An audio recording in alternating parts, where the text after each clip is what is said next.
I'm Carla Reeves, and this is Differently, the Lifepreneur podcast. I'm a hyperachiever turned lifepreneur, and after a decade of coaching ambitious leaders, I'm convinced we are far closer than we realize to what we deeply desire, and it's a willingness to do differently that can change everything. This podcast is for the everyday leader ambitious for a rich, out-of-the-box life. This is your weekly nudge and reminder to take a risk to build a life that is uniquely bold, authentic, and in alignment with your deepest values. Hey everyone. Okay, so today I'm a little fired up, and normally I have these conversations with you really thought out, and I just make sure I have all my ideas kind of in a nice order, and I do have that today, but I want to just start kind of off the cuff because like I said, I feel kind of fired up. But over the past few weeks, I've had a lot of conversations with my private coaching clients, conversations outside of coaching, conversations with friends or family. The struggle is real. I see people, myself included, these conversations include conversations I have in my own head where I get so in the thinking mind and overthinking mind, trying to solve something or figure something out. And sometimes what's required and necessary and vital is not more thinking and not more doing. It's rest. And that's what we're going to talk about today. And I know the struggle is real for hyperachievers and busy, ambitious doers. The idea of rest can be super challenging and even unappealing. And I want to invite you that are listening, that feel that way, to stick with me, because I think what I'm going to talk about today is going to open your mind and stir your thinking about this idea of rest in a completely new and different way. I want you to even just start by thinking about it like not in the typical idea of rest. We're not talking about naps, although that could be part of your rest. But we're talking about our minds need rest. And that's where we're going to dive in. It's contrary to everything that our thinking, busy doer mind wants us to believe, but it's the very thing that we need, because often the solution that we're seeking does not live in our thinking mind. It actually arises out of a space of rest and ease or play or creativity. If you relate to being a hyperachiever, struggle to shut your brain down, struggle to set down the to-do list, and deeply want to make more space in your life to breathe, to pick up a hobby or something creative you've been longing to do, or simply to just make more time for the people you love most, and you just can't seem to escape the always working vortex on your own, I invite you to consider coaching with me. We start with an 8-week intensive designed for this very thing. You can find out more by going to my website, carlareeves.com. I would love to support you in channeling your incredible drive and energy to build a highly productive, peaceful, and mostly a deep, rich, fulfilling everyday life. I want to take you back to, a couple weeks ago or so in my own life. I was working on a project that honestly I was dreading and really struggling inside of, and it was bringing up like lots of old insecurities, just challenging me in a way I hadn't felt in a really long time. Yes, this is exactly what I help people with, and I have to apply the teachings in my own life on the regular, and sometimes more intensely than others. And maybe you notice that in your own life too. So it was the end of the day. I had to present the following day. I didn't feel prepared. My head was full. I felt heavy and overwhelmed. not only with the pressure to get everything done, but also heavy with this noise and insecurities and doubt in my mind that I wasn't equipped. And my mind said, keep working, push through. You've got to get this done. You've got to get it right. And everything else in me, my body, my heart, my being, everything else said, stop. And I heard this faint little voice in my head saying, go for a hike. Truth be told, I didn't want to hike. I didn't want to do anything but run away and crawl in a hole. I've been here too many times before to know that when I hear that voice inside saying, go for a hike, it knows. And when I listen, there are rewards of doing so. And so against everything in my mind, I decided to listen to this nudge of going for a hike. I put my shoes on. Quentin lovingly agreed to go with me. We got in the car and we set out for Skyline, a regional hiking spot about 10 minutes away from our house. I put my earbuds in and I let him know, I just needed to kind of tune out for a while. And I listened to a sermon and I just walked.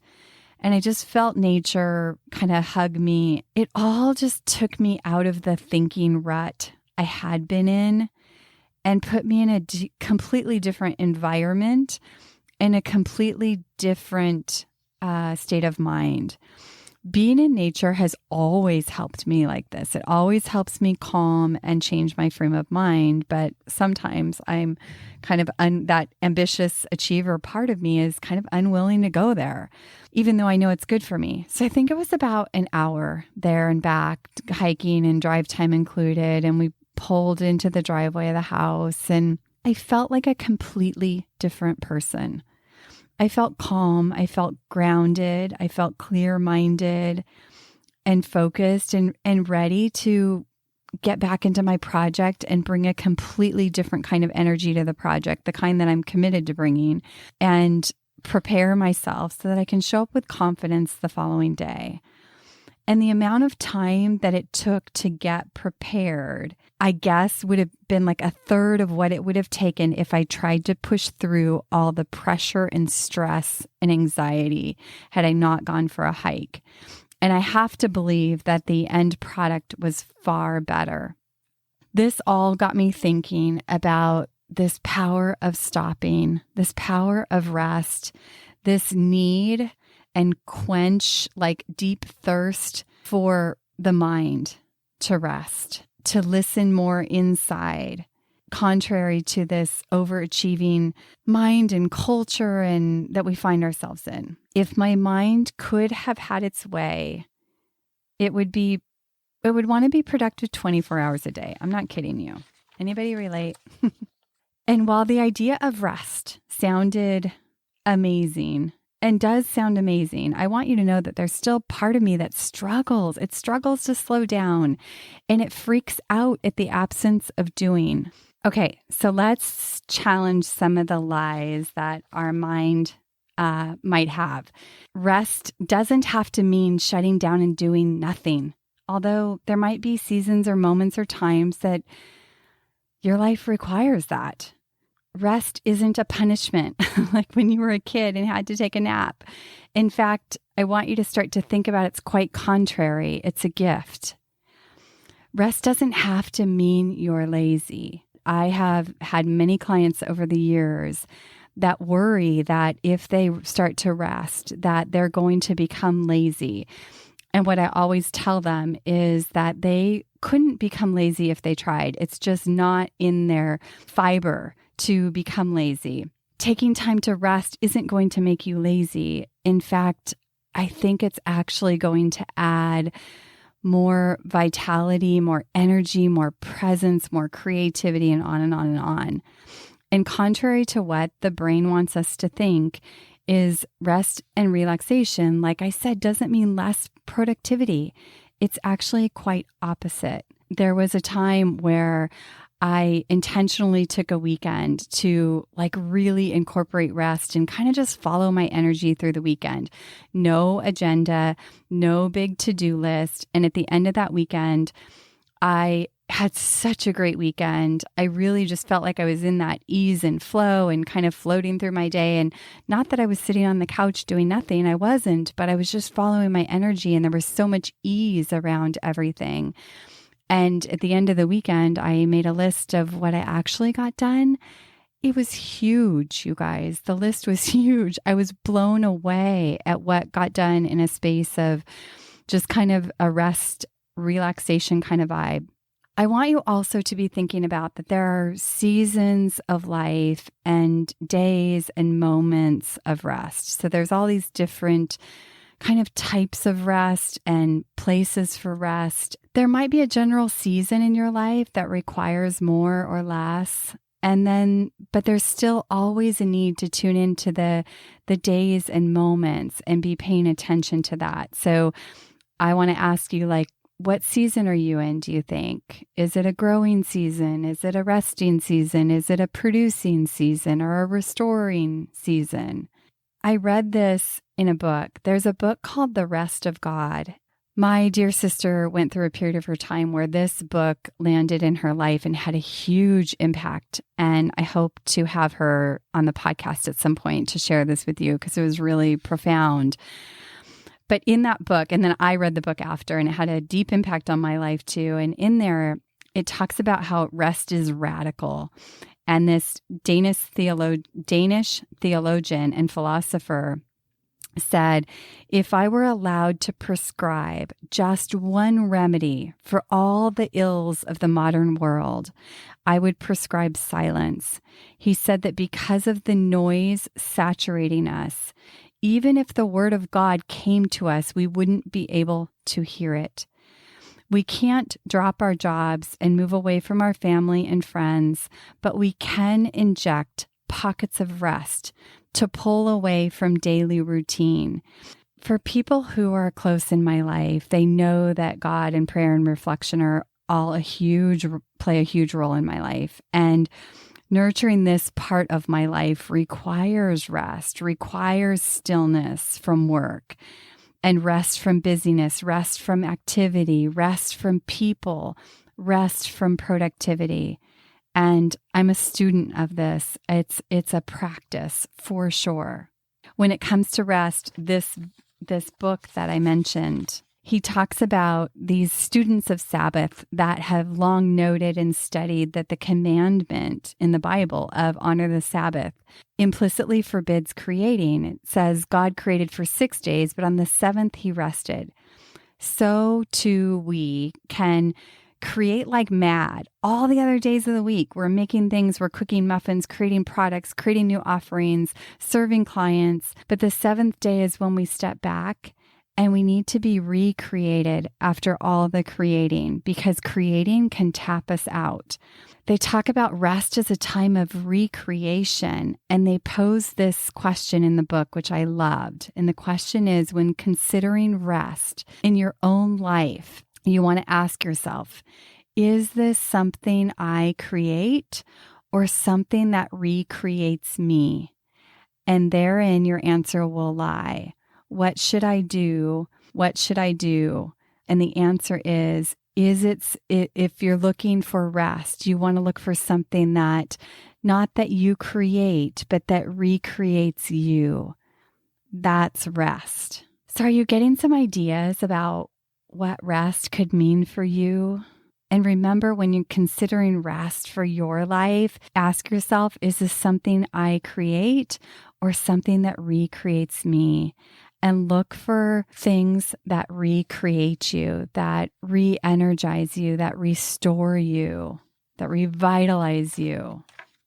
And then I want you to start to think about some of the rewards of doing this in your life.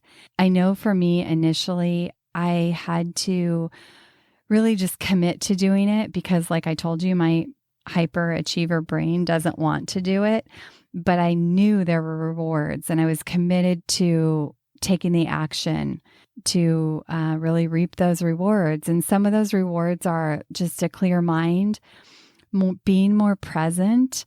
I talk about this with my clients. Like, a lot of times they just don't feel present in their life. And when they're able to do things that get them more present, that's where all the rich, meaningful stuff that they really, really deeply want in their life is. That's the access. And so all these different types of rest are access for you to more presence in your life, more creative, more focus.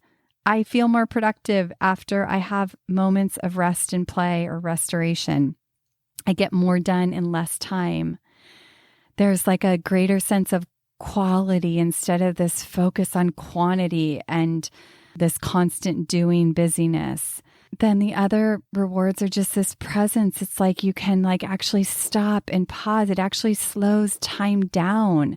One of our, one of the things that comes up again and again with private coaching clients is, and with friends and family and just in our world, is time is going so fast. But when you create more pockets of rest, when you create time for recess, you can stop to watch a bird feed its young in the nest, or stop to hear the faint passing voice of a child running by, or catch a subtle expression on your spouse's face where you could step in and extend a much needed hug that might have gone missed if you were so busy.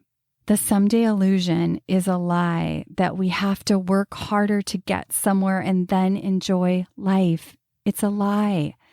I'm not saying, I want you to really get this. I'm not saying don't work hard, don't have goals, throw away your to-do list. I love these things. I love these things too. But what I am saying is don't fall asleep under the illusion that life starts out there someday when you get all the work done, because you're going to miss it if we don't inject these little pockets of restoration and stillness and quiet and reflection. We're going to miss it because we're so much in a hurry to get to that next thing or that better place to be. Okay, so I'm going to quote this book again. Again, it's The Rest of God by Mark Buchanan. And he was asked once, someone asked me recently what my biggest regret was in life.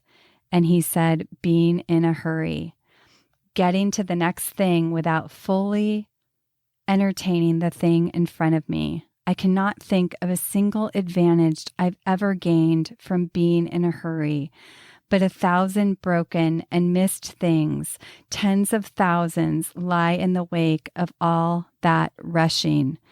Through all that haste, I thought I was making up time. It turns out I was throwing it away. So powerful, right?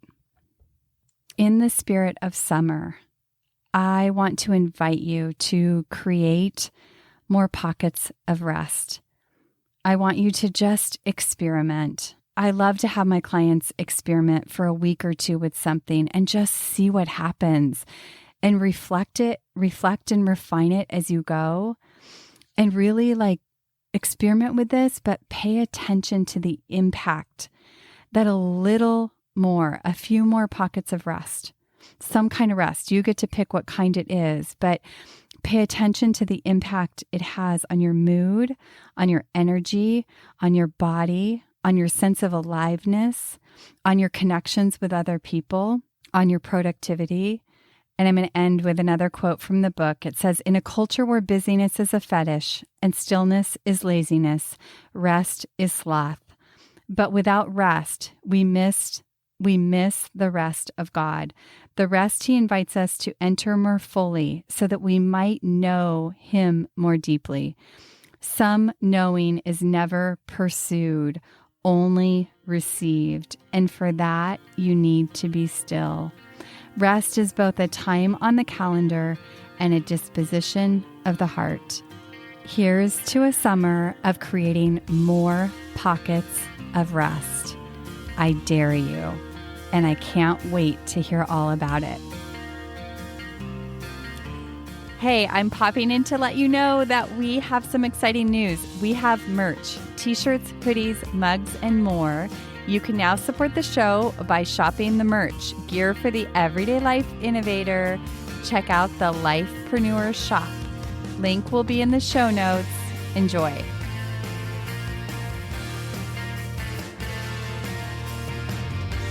Thank you for tuning in to this episode of Differently. I hope it stirred your thinking, and I invite you to take one inspired action from something that stood out to you. If you want to hear more conversations like this, hit follow on your favorite podcast app. And if this episode could impact someone you know, please share it and pass it along. Remember, new episodes drop weekly. See you next week.